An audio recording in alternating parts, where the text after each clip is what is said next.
Greetings from Scouse Farm. Little bit of another building tour type thing, but first I'll show you some nice flowers before I show you some not nice buildings. So we've got little pansies I think down the bottom there that look like faces,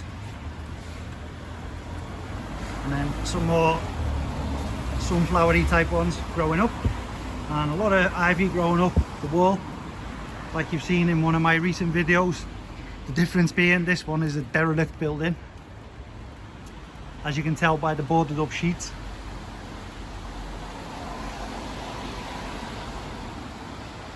And it's not just happened, it's clearly been like this for a long time.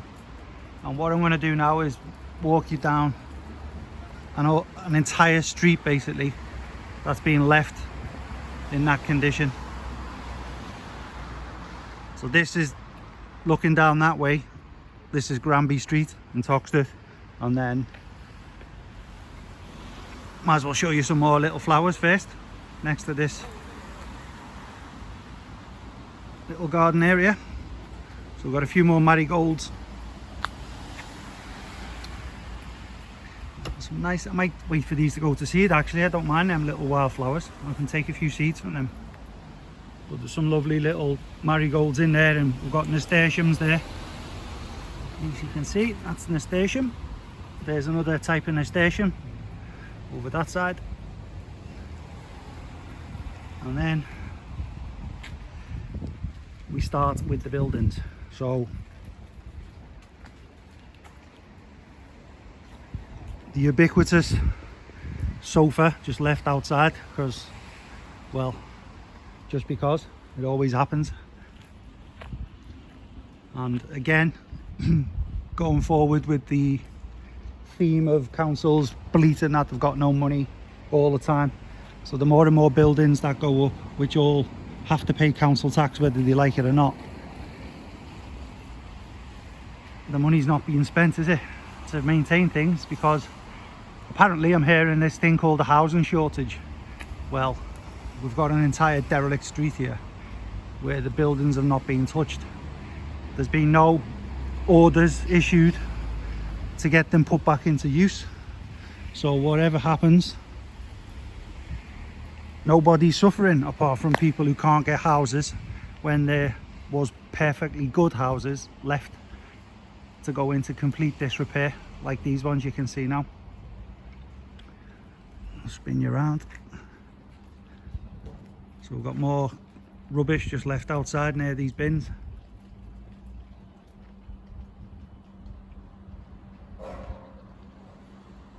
And another building that's been reclaimed by nature. It won't take long for that to be covered completely.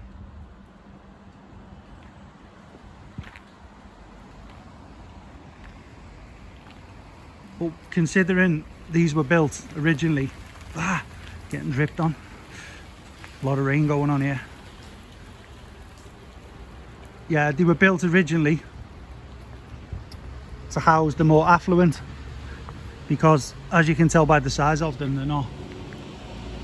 they're not just your standard little worker cottages that were built to house people who worked in all sorts of industries. But no, these were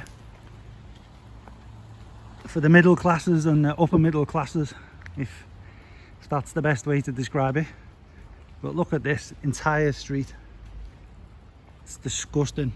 Not only is it disgusting because of the obvious problem with the rats tearing up all the bags and everything that gets dumped here, but when there's a street like this left to go like this, it just encourages more people to find somewhere where they can get away with dumping, because they're not likely to be reported because no one will see them and no one cares, clearly. And look at this open area that could be very productive if put into use to build a row of houses, but no, they've just left it as an open space for fly tipping to occur. And this is a major city in the United Kingdom, a supposed first world developed country. I disagree. It's getting worse and worse year by year all across the country, as if by design. And then obviously we've had a nice little bin fire in the middle of the road as well, just to give it every little check in the let's leave an area to go to rack and ruin box. So you need a few fires as well.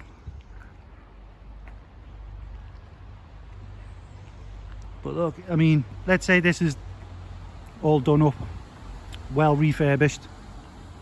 You're looking at expensive properties here. They're so spacious inside, or they were when they had roofs, and now they're just going to cost so much money to get rid of and replace with modern buildings, which unfortunately won't be of the standard that these were before they were left to do this. Another little look here. Well, I didn't even know they still made ice creams. They used to make a lot of ice creams when we were kids, or when I was a kid.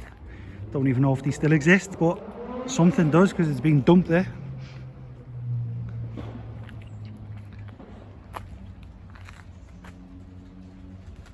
And when you think that just down over the rooftop there, you're on Prince's Avenue, where the properties are incredibly expensive, this just doesn't, it doesn't make any sense to me. And you've got the top of the flat there where I'm about to drop the finger in. That is just overlooking Sefton Park, another expensive area to live in the city. And then we can see some modern housing when we pop out the top here,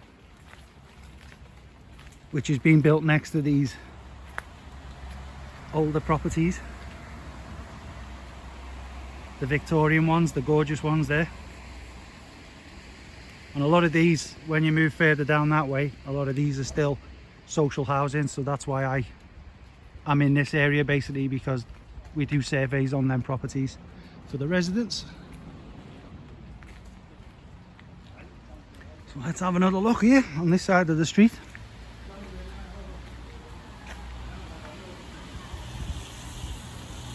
I've spoken to a few people in the area, like community groups and things, and I've got conflicting information as to who owns these buildings now. Some say it's owned by a mosque, others say it was owned by the council, but they were sold for £1 each, and whoever bought them didn't go forward with whatever the plan was to redevelop them. And we've got a similar like project not far from here, which is called the Welsh Streets, and those streets, they were old terraced properties, not of the standard of these ones, but they were old smaller terraced properties, and they were all developed by a housing group, and they're now all completely rented out, and the area is beautiful. The maintenance teams look after it, and that's a private group, not a social housing group, which may explain it.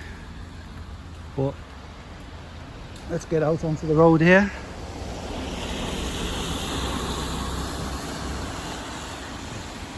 Give you another look right down the street so you can see the full extent. Well, you can't because of the trees, but they've also been left to grow into the side of the buildings.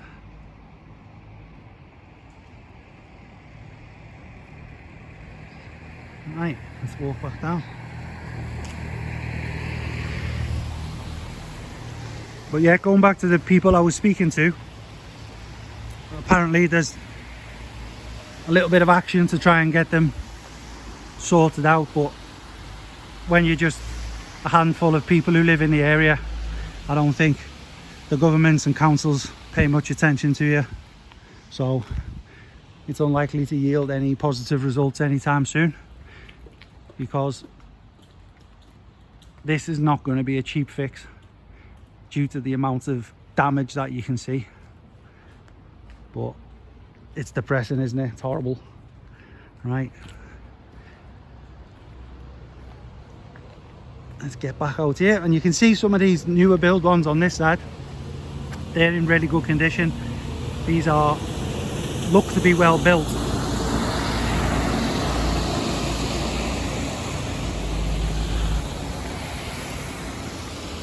And these are split up into flats, and it's next to this like NHS walking centre type thing, some sort of clinic. And then you've got the old buildings there that you've seen already, my favourite ones, the Victorian ones. They're fantastic if looked after. And then these have at least attempted to try and replicate some of the old architectural features by the arch on the top of the window there, and the protrusions and the bays, not just one flat slate block. And then again, they've had another little go further down, so they're getting more modern as you go further down the street, as you can tell by these ones. Right, well, I think you've seen enough of this wonderful street. I'll leave it there. Please like the video if you've liked it, and maybe one day someone who's watching this video will be able to see another video of this not being a derelict street, and it will be put to use. So please subscribe to the channel if you're new. I'm going to get back to work in Scouse Farm. We'll see you all again soon.